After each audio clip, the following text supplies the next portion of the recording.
안녕하십니까. 저는 전kin 기념사업회 해설사로 있는 전병호 목사입니다.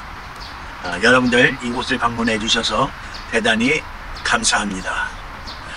오늘 이곳에서는 군산에 처음으로 오신 선교사님들 가족들을 잠깐 소개를 드리고 그분들의 역할이 무엇이었는가를 말씀드리려고 합니다.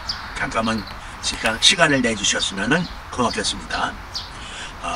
한국에 처음으로 개신교 선교사가 온 때는 1885년이었습니다. 그때 장로교 선교사 언더우드와 단유교 선교사 아펜셀라 목사님이 오셨습니다. 그 후에 아펜셀라 목사님은 서울에서 정동교회와 그 밖에 여러 교육 활동을 하셨고, 언더우드 목사님도 역시 세분한 교회와 여러 교회들을 세웠습니다. 그러다가 7년 후에 그는 안식년을 맞이해서 미국으로 잠시 귀국을 하게 됩니다. 그러나 미국으로 귀국했다고 해서 그냥 가만히 쉬어 계신 게 아니고 다니면서 한국의 선교가 얼마나 중요한 것인가, 한국이 선교사를 부르고 있다라고 하는 것을 다니면서 말씀을 나누곤 했습니다. 그때 1891년도에 대학생 선교회 모임이 있었는데 그 모임에 윤지호 선생과 언더우드가 참여해서 한국 선교의 필요성을 강력하게 그 당시 학생들에게, 대학생들에게 소개를 했습니다. 그 대학생들 가운데 남장로교회에 소속된 학생들 몇 명이 있어가지고 우리도 조선에 가서 복음을 전해야겠다 라는 사명감이 일어났습니다.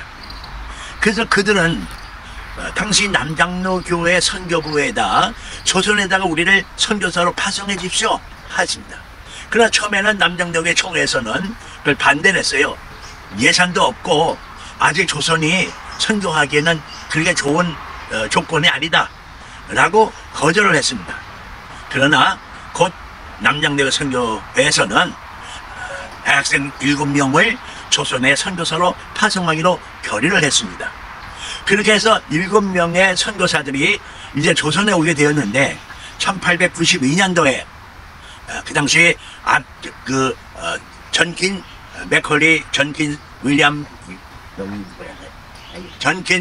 맥컬리 윌리엄 선교사와 그 부인 메리 네이번 주니어 전킨 선교사, 혓바닥이 헌혈하지. 전킨 윌리엄 맥컬리 선교사와 그의 부인인 메리 레이번 전킨 선교사 부부와 그리고 레이놀드 선교사 부부, 또 매티 선교사와 또한 루이스 선교사 남매, 그 다음에 데이비스 선교사, 이렇게 7명이 조선에 파송을 오게 됩니다.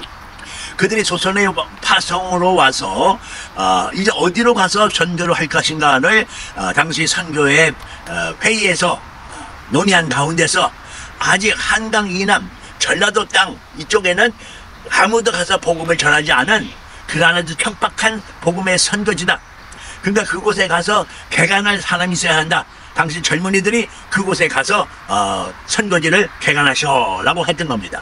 그래서 남장로교회 7 선교사들이 이제 전라도 땅으로 오게 됐는데 그 첫 번째 온 사람이 바로 전킨 선교사 내외와 그 다음에 그 후에 1894년에 파송하여 온 의료 선교사, 거기에 있는 두류 선교사가 이제 군산에 처음으로 오게 됩니다. 1895년 3월 달에 와서 이곳에 와서 터를 잡고 다음해 95년도에 가족들을 데리고 와서 본격적으로 군산과 호남 선교회를 시작을 하다가 그 다음에 이곳에서 당신들이 뼈를 묻겠다고 하는 신념으로 열심으로 일을 하게 되어집니다. 이제 한 사람씩 좀 소개를 하려고 합니다. 그 묘지 앞에 가서 선교를 드리려고 하니까 잠깐 읽어보세요. 전킨 선교사와 의료 선교사 듀류 알렉산드로 다마, 이 네 분이 이제 군산에 와서 여기서 선교부를 형성을 하고 초가집 2채를 구입을 해서 하나는 교회로, 하나는 진료소로 그렇게 있게 됩니다. 그 진료소에 두리오 선교사가 진료를 하게 되는데, 그 당시에 너무나 많은, 이 주변에 너무나 많은 환자들이 오는데 1896년에서 97년 1년 사이에 4,000명이라는 환자를 진료를 했습니다. 아마 지금도 그렇게 의사 혼자가 4,000명의 환자를 진료하기는 어려울 거예요. 그러니까 밤낮으로 이 두리오 선교사는 그렇게 조선의 어려운 환자들을 돌보았던 것입니다. 특별히 배를 구입을 해서 배를 타고 전킨 선교사와 더불어서 이 금강줄기를 타고 저 강경까지 올라가고, 또 이쪽으로는 그 고운산도에로 다니면서 그곳에 있는 섬 사람들에게 복음을 전하고 의료 활동을 하고, 심지어는 목포까지 올라가고 나주까지 가는 그런 가운데에서 이 의료 선교사인 두리오 선교사가 환자들을 돌보았습니다. 그러니까 너무나 피곤했죠. 도저히 견딜 수가 없는 가운데서 몸은 쇠약할 대로 쇠약해집니다. 1901년에 역시 안식년을 맞이해서 잠시 미국으로 이제 가서 이제 좀 휴식을 취하려고 미국으로 갑니다.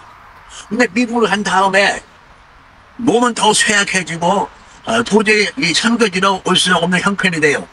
그래서 한동안 샌프란시스코에 있는 선박의 검역 의사로서 활동을 하게 됩니다. 근데 그 검역 의사 활동한 가운데서 안창호 씨를 만나게 돼요. 그 당시에 안창호는 내외분이 젊은이죠. 오갈 데 없이 길거리에서 방황할 때에 이 두리오 선교사가 그를 당신의 집으로 와서 당신의 집에 머물게 하면서 거기서 독립운동을 하게끔 하는 그런 역할도 이 두리오 선교사가 하게 됩니다. 두리오 선교사는 어떻게 몸이 회복돼서 한국에 와서 다시금 의료 활동을, 선교 활동을 하고자 했지만은 그걸 감당할 길이 없었습니다. 그리고 결국은 그곳에서 세상을 떠나게 되는데, 그 샌프란시스코 세상을 떠날 때 그는 말하기를, 내가 죽어서 죄라도 한국에 가서 묻히기를 바랍니다 라고 했습니다. 그래서 그는 세상을 떠난 후에는 화장을 해가지고 그 죄를 잠시 거기에 있는 묘지에 맡기고 있었는데, 그동안 그걸 잊어버리고 있었어요. 그래서 아무도 그 사실을 알지 못했습니다. 근데 최근에 미국의 샌프란시스코에 계시는 교수님이 최은수 박사님이라는 분이 그걸 발견을 하고 이제 앞으로 금년 안에 그 유해를 모시고 운용하는 계획을 세우고 있습니다. 그 다음에 이 전킨 선교사와 메리 레이번 선교사, 이분의 묘지 비석이죠. 한 가지 말씀드릴 것이 있습니다. 여기 있는 묘지 비석들은 다 공묘입니다. 시신들이 없는 공묘로서 우리가 이분들을 기념하기 위해서, 기억하기 위해서 이곳에다가 이 묘비를 세운 것입니다. 본래 이 맥컬리 전킨 선교사의 묘지가 바로 이곳에 있었습니다만은 일제 말기에 그만 사라지고, 묘지가 사라지고 없어져 버리고 말았습니다.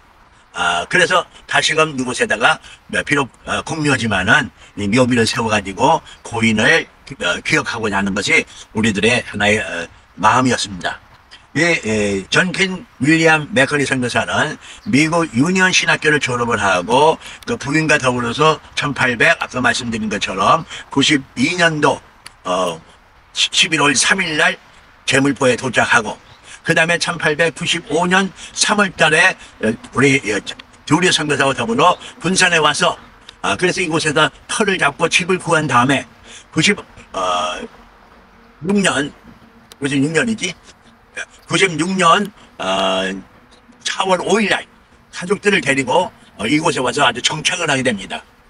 이 전킨 선교사의 아버지는 버지니아의 판사로 있었고, 또 그 백부는 대학교 총장으로 있었고, 그 할아버지는 미국 남장로교의 아주 유명한 그러한 조직 신학적 학자로서의 목회자였습니다.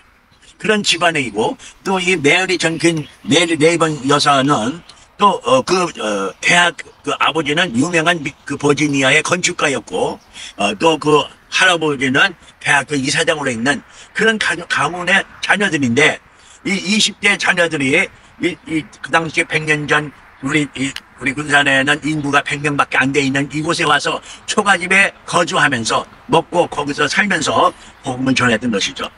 그런 가운데서 너무나 열악한 그런 환경 속에 자녀를 아들 셋이나 잃었어요. 그 아들 셋의 무덤이 바로 여기에 있는 조지, 시드니, 그리고 프란시스. 바로 이 무덤이 본래 이 새 무덤이 있었습니다. 지금 물론 공룡이고요. 이것도 그만 파묘가 돼갖고 사라져버리고 없어졌는데, 네, 그거 그대로 여기에 모습을 만들고 있습니다. 이렇게 이분이 이곳에 와서 그렇게 가족들 아들 셋이나 잃고, 그 다음에 본인도 너무나 고통스러운 어려움을 겪은 가운데에서 선교부에서는 잠시 쉬고자 하는 입장에서 저 전주에 있는 서문박 교회로 임기를 옮기게 합니다.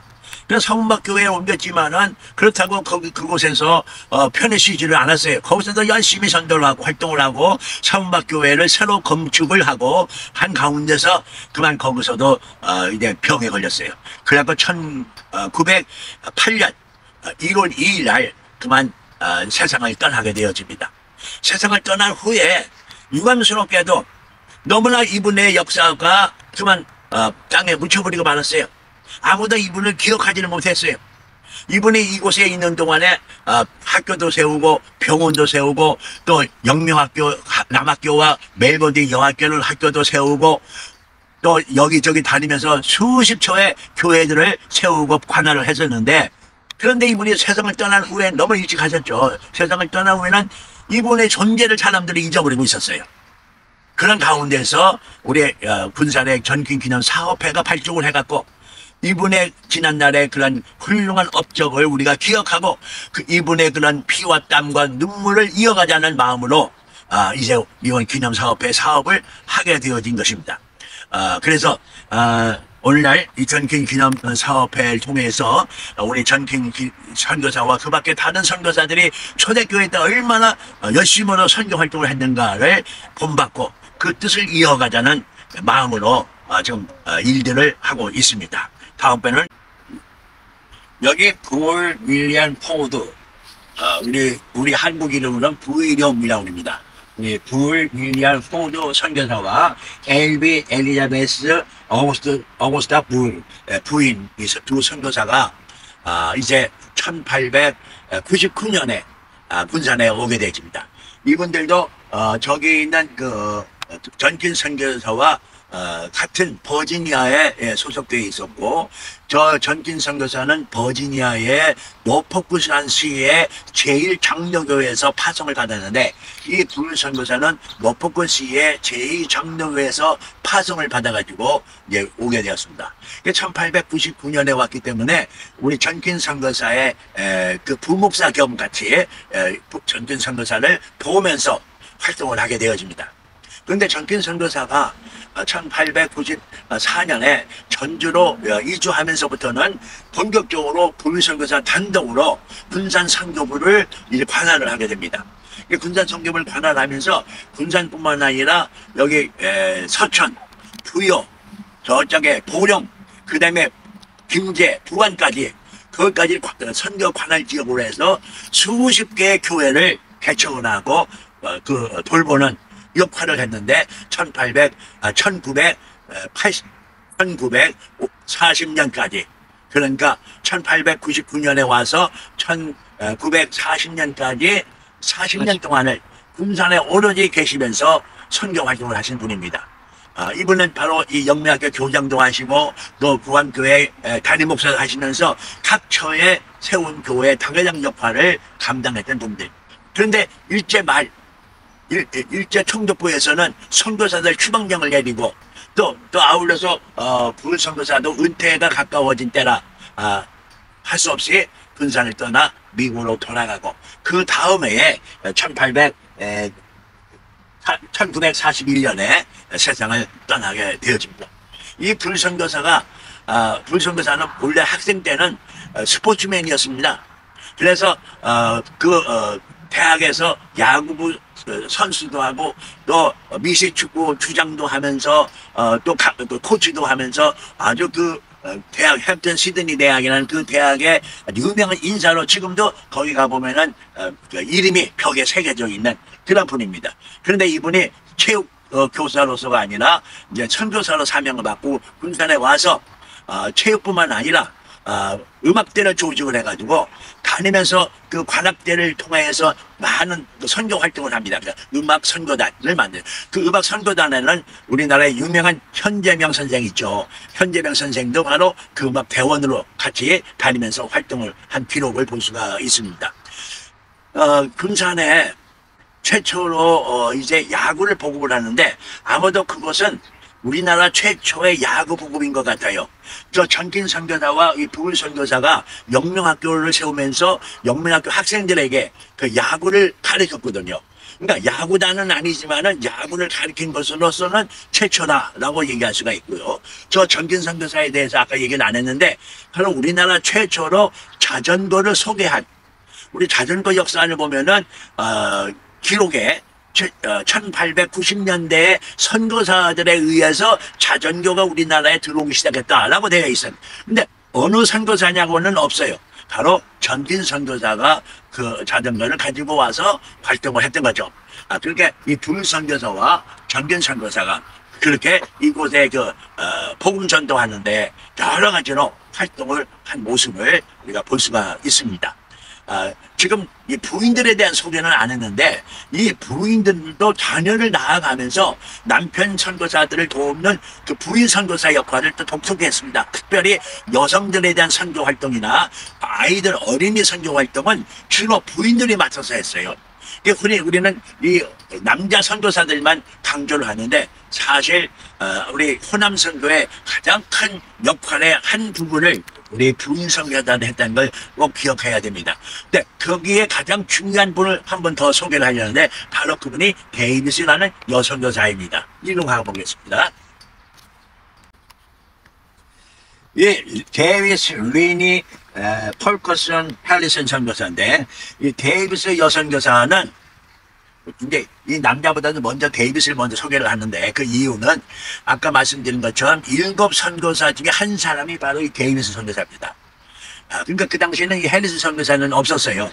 이 데이비스 선교사가 다른 7 선교사와 더불어서 우리나라 최초로 온 남양록의 선교사. 그러니까 이를테면은 처녀 선교사로서 그 당시 우리나라에 왔습니다. 그때에 우리 저기 다른 전kin 선교사 외에 다른 선교사들은 좀 늦게 우리나라에 도착했어요. 왜냐하면 일본에서 좀 머물러 있었습니다. 데이비스만 혼자 1892년 10월 17일 날 단독을 혼자 배를 타고 제물포에 도착을 합니다. 도착을 하면서 그때 마중 나온 남양록의 선교사들과 더불어서 이제 서울로 가는데 서울에 가는데 그만 밤 6시가 넘었어요. 밤 6시가 넘으면 남대문 문이 닫혀가지고 못 들어가요. 그러면 이 바깥에 남대문 밖에서 밤을 새워야 돼요. 그러니까 그럼 어떻게 거기 들어갈 수 있느냐? 들어가는 방법이 딱 하나밖에 없었습니다. 그게 바로 성벽을 넘어서입니다. 그게 성벽에다가 밧줄을 걸어가지고 밧줄을 타고 이 처녀 선교사인 데이비스가 그곳을 이제 서울로 넘어가게 됩니다. 넘어가서 그때부터 이 데이비스 선교사가 열심으로 아동 선교, 부인 선교 하는데 그냥 한 달 만에 1600명이라는 아이들과 부인들을 선교하는 그런 기록을 세웁니다. 그러다가 이제 그 전kin 선교사가 이 군산으로 떠난 후에 1년 후에 이 데이비스도 군산으로 오게 돼서 이제 그 전kin 선교를 도우면서 여성 선교 활동을 하게 됩니다. 그런데 그때의 해리슨이라는 이 남선교사가 역시 총각 선교사인데 1년 후에 군산을 오게 돼요. 전주로 오게 됩니다. 전주에서 서문교회를 세우는 데에 아주 혁혁한 역할을 하신 분이 이 해리슨 선교사입니다. 근데 이 해리슨 선교사가 이제 군산에 와서 잠시 군산 선교 활동을 같이 할 때 데이비스를 만나게 됩니다. 그러니까 처녀 총각이 만나게 되니까 어떤 현상이 일어날까요? 두 사람이 서로 사랑을 하게 됐고 결혼을 하게 됩니다. 그래서 해리슨 선교사와 데이비스 여선교사가 결혼을 해가지고 이제 전주로 가서 활동을 하다가 하지만 1902년에 1902년에 데이비스 리니 폴커슨 해리슨 선교사가 그만 환자들 돌보다가 환자들에게 전염을 받대요. 그래가 전염돼갖고 그 병으로 그만 세상을 떠나게 되어집니다. 1893년에 그렇게 세상을 떠나고. 그런데 이제 해리슨 선교사는 살아가는 데이비스 선교사가 세상을 떠난 다음에 너무나 선교 활동하는데 어렵죠. 어려운 가운데에서 여기에 보면은 에드문드라고 하는 이분은 감리교 선교사입니다. 감리교 선교사인데 이분은 간호소한 선교사예요. 근데 누가 이 에드문드 선교사를 소개를 해가지고 둘이 결혼해서 이 에드문드 선교사와 데이비스 하리슨 선교사가 이 군산에 오게 됩니다. 그래서 이 에드문드 선교사는 먼저 이 군산의 예수병원의 간호사로 활동을 하다가 다시 전주로 가서 전주 예수병원 간호사로도 활동을 하고 이렇게 해리슨과 에드문드가 그렇게 군산과 전주로 오고 가면서 활동을 하게 되어집니다. 여기에 계신 분들, 네 분의 선교사들, 이 네 분의 이 선교사들은 군산 선교에서 잊을 수 없는 분들이라. 초기교회 1890년대에 군산에 와서 활동했던 이분들이라 잊을 수 없는 분들로서 이곳에다가 이 묘지를 세우고 우리가 그분들을 기억하게 되어집니다. 자, 오늘 여기에 오신 여러분들에게 너무 감사를 드리고 이분들의 정신이 뭐냐?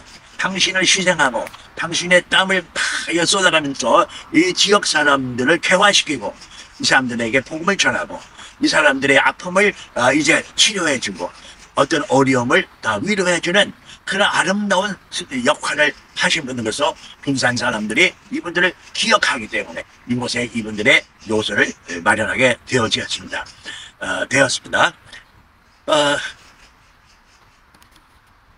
이분들을 기념해라. 이 아래로 내려가면은 이분들을 기념하는 선교탑이 있습니다. 그 선교탑도 꼭 가서 살펴보시고 또 이분들이 처음으로 군산에 도착한 도착지 배에서 내린 도착지 표지석이 있습니다. 그 표지석도 가서 보시고 또 조금 더 가면 저 전진 선교사 처음 와가지고 집을 얻어서 활동했던 기본세워 교회하던 그 자리가 있습니다. 그 자리에 한번 꼭 가서 살펴보시기 바랍니다. 자, 고맙습니다.